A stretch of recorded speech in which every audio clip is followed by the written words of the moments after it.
Hey, what is up guys? I'm KBHD here, and it's about that time of year again to talk about one of the most anticipated smartphones coming up for this year in 2015, and that would be the HTC One M9.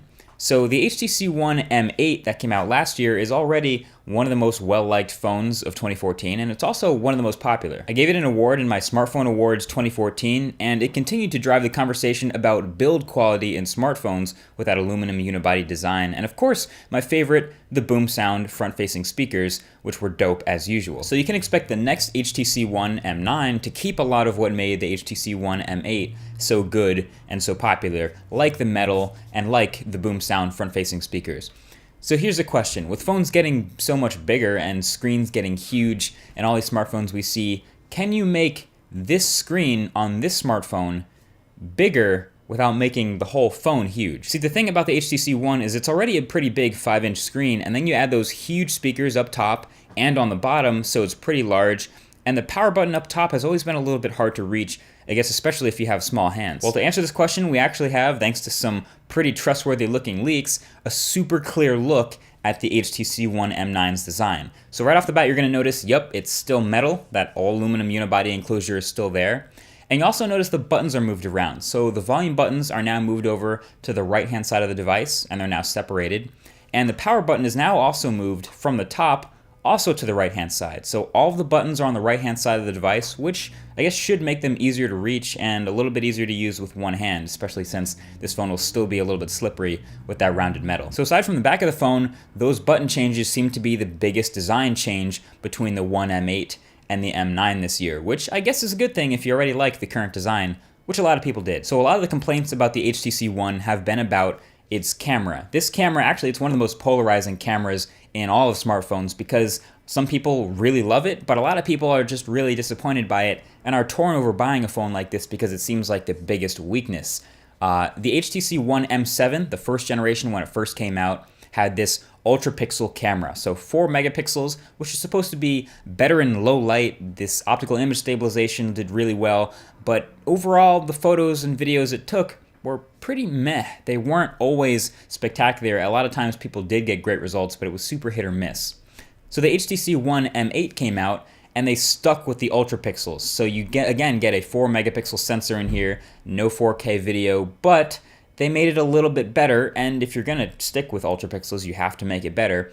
But again, it wasn't blowing anything else out the water. It was, again, kind of meh, even though it was improved. So the HTC One M9, again, according to these leaks that Fandroid got a hold of, is looking to have a 20 megapixel camera. So goodbye ultra pixels, no more. It was a nice run, but things weren't exactly clicking. So 20.7 megapixels. It's likely looking to be one of those same Sony sensors that we've seen in the Sony Xperia series, capable of producing extremely nice looking photos and videos, and 4K videos now, of course, too. Obviously, it's a really high megapixel number, and they don't have to go all the way to the other extreme with it. I personally would have liked to have seen maybe an 8 megapixel larger sensor that still has big pixels, but I'm okay with them going full on 20 megapixels. Hopefully it's really, really good, and I'm looking forward to seeing what kind of results you get out of it. A lot of people have also mentioned it's not the prettiest camera module in the world on the back of that phone, but then again, neither was the HTC One M8's. That's not pretty either. And smartphone cameras in general don't look that good on the back, although, you know, it doesn't really matter all that much. I just kind of want the pictures to look good. So with these new design improvements, basically button improvements, and the new Snapdragon 810 or 805 chip, both really good. 3 gigabytes of RAM, a 2,840 milliamp hour battery, a Android 5.0 Lollipop with hopefully a light version of HTC Sense on it, and another 5-inch display, probably 1080p, maybe Quad HD, but probably not. Overall, this is shaping up to be a really impressive looking phone and one of the most anticipated of 2015, like I said at the beginning. Might not be changing a whole lot in the way of design, but if it ain't broke, don't fix it. And we've mentioned a lot that these big speakers make the phone particularly hard to handle if you're trying to reach the top or the bottom. So the buttons moving is a good thing, and they might even have a little bit of room to make the display a little bit bigger. The leak said it's going to be another 5-inch 1080p display. That's the same as the current phone, but I'm thinking it may get a little bit larger, 5.1 to 5.2, but I wouldn't be surprised to see them omit Quad HD in favor of better battery life. So either way, I'll be sure to get my hands on this phone sooner or later. It's actually supposed to come out very soon. They always tend to launch early spring around March, so we should alleviate all these rumors very soon. If it is slippery again, I will be putting a skin on the back of it like I have with other slippery metal phones. But let me know what you guys think of this phone in the comments section below, and we can chat about One M9 all day. Thanks for watching, and I'll talk to you guys in the next one. Peace.